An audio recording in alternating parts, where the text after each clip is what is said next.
तो बहुत अच्छी बात है। दारिया मैडम, खुश आमदीद। अगर तुम फ्री हो तो तुमसे कुछ बात कर सकती हूँ मैं? जी बिल्कुल फ्री हूँ ठीक मैं। है, आ जाओ, बाहर चलें। बैठिए बैठिए, खड़ी क्यों है? क्या कोई बहुत अहम बात है जो आप यहाँ तक आई? ज्यादा लंबी बात नहीं करूंगी, बस दुरूग के बारे में तुम्हें खबर देनी है। कहना क्या चाह रही हैं? अरे भाई, हमारा दुरूग शादी कर रहा है।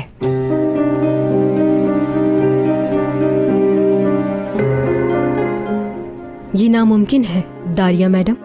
मैं और दुरूग एक दूसरे को बहुत चाहते हैं। ठीक कह रही हो, मुझे पता है इस बात का कि तुम दुरूग से मोहब्बत करती हो।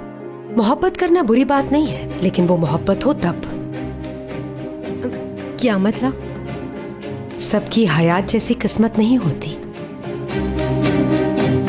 दुरूग पर कुछ जिम्मेदारियां हैं, तो वो अपना मुस्तकबिल देखकर शादी करेगा, क्योंकि कुछ दिनों में हर चीज बदल जाएगी। आप बस मुझे ये बता दें कि आप चाहती क्या हैं दारिया मैडम।